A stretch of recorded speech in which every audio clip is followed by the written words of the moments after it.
Daredevil Born Again, Season 1, Episode 3, The Hollow of His Hand, has an absolutely shocking ending with a major hook for the next episode. So we're going to save spoilers to the end. You are not going to believe what happens. But the real question is, was this episode good?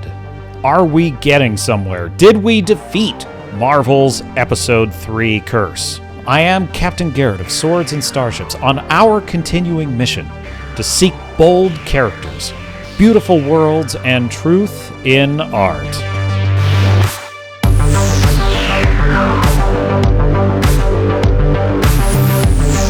Born Again really is a tale of two different shows. You have this really excellent courtroom drama with Matt Murdock that I am loving. I am a huge fan of courtroom dramas. I used to love The Practice, Boston Legal, Peter Parker, Clark Kent, they're both reporters.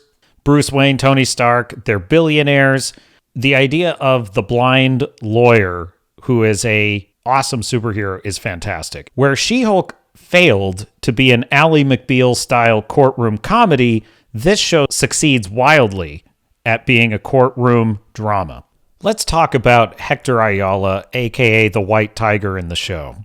The dirty cops that he's crossed are planning to kill the only witness that can get him acquitted. Murdock's in-house investigator, Cherry, played by Clark Johnson, is protecting their only witness, Nikki Torres. So really, it's a race against time to get the witness to the stand before the corrupt cops can find him and take him out. Matt Murdock is doing a high wire act in the courtroom, and it is excellent. It's honestly an element of his character I absolutely wish I had gotten in the first Netflix show. It's what was missing. If anything was missing from the Netflix show, which I consider basically a 10 out of 10, it's that. The Wilson Fisk story continues to peter around, centering on marriage counseling drama, mayoral aides that are constantly telling the mayor what he can't do and what he shouldn't do and who he shouldn't talk to.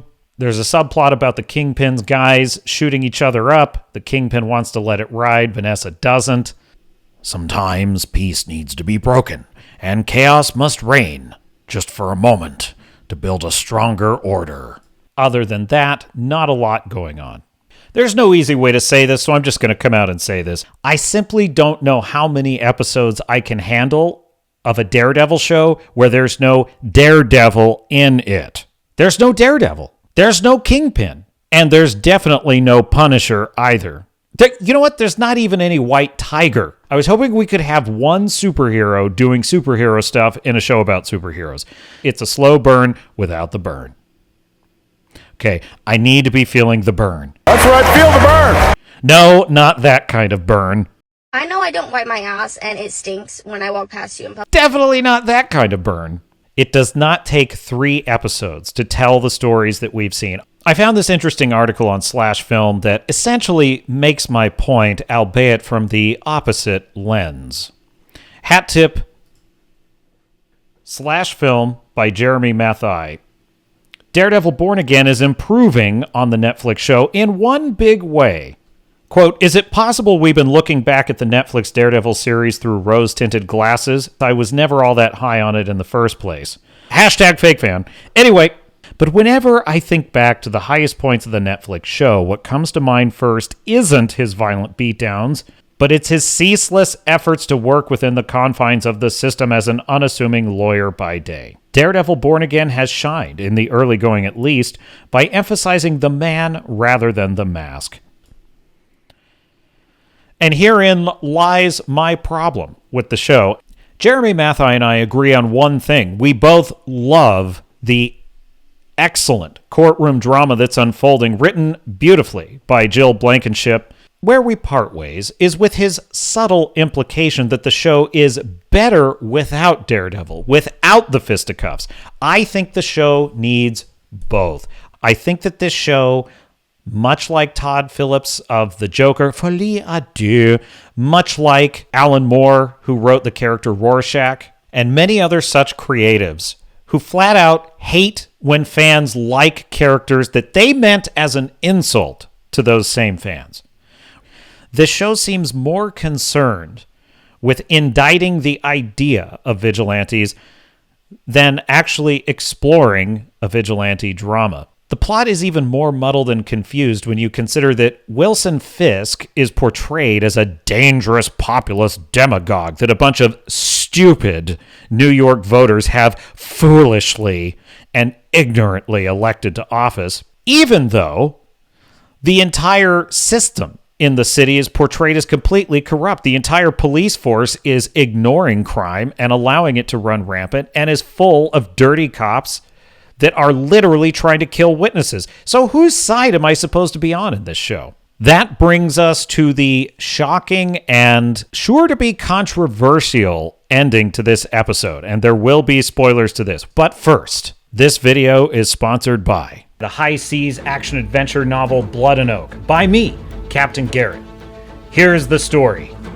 When his sister is kidnapped and sold into slavery by the Barbary Pirates, a daring young Navy officer embarks on a suicidal quest for rescue and revenge. This is a story of bloody naval warfare, set during the age of fighting sail, with ruthless rogues, smugglers, cutthroats, and pirates, with deadly sword fights, and tall ships slugging it out with cannons. Available now in Kindle, print, and audiobook. Go to www.bloodanoak.com. And when you get there, there's a free special gift waiting for you from me. Get your copy now. The link is in the description. And now, back to the video. At the end of the episode, after Hector Ayala is acquitted by the Hail Mary defense of Matt Murdock, against Matt Murdock's advice, he once again dons his White Tiger persona and he takes to the streets to fight crime. And as he's responding to the sounds of someone calling for help, a gunman ambushes him and kills him in the street. That gunman is then revealed to be wearing the Punisher logo. We don't see his face, but we see the Punisher logo, implying that the Punisher just took him out. It strikes me as manipulative. More likely, in my opinion, this is someone mimicking the Punisher, wearing the Punisher's logo, who is a Punisher enthusiast, a copycat. My biggest problem with this ending is that it's too little too late. I've now sat through 3 episodes in which Wilson Fisk is not being the Kingpin, Matt Murdock is not being Daredevil, aside from the first scene, obviously. Bullseye is locked up and is not part of the show. There's no clear direction or sense of what the Kingpin actually wants or what danger he poses to the city. And we have White Tiger, who doesn't even get to be White Tiger. A character finally puts on a superhero costume and he's shot in the head immediately.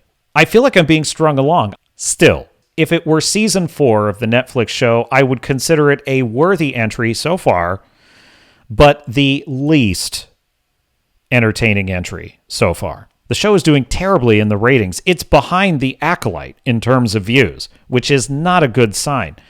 I think that the fan base and the audience have been insulted and they have been mocked and they have been dismissed one too many times by Disney and Marvel. It's not just superhero fatigue. It's not just bad storytelling fatigue.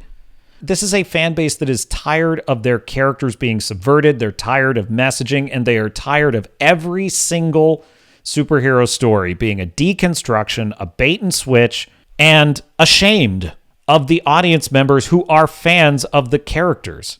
There's a lot to love about this show. It's well written. The dialogue is great. The drama in the courtroom is landing so far with the weight and significance of a classic episode of The Practice or Law & Order, and that I love. So out of 10 bars on the epaulets, I am giving this episode, The Hollow of His Hand, 7 bars on the epaulets. We'll stay with a 7 so far. I am Captain Garrett of the Swords and Starships channel, and if you liked this video, please put a like on it, subscribe, turn on those notifications, and I will see you out there. Chaos must reign. Just for a moment, to build a stronger order.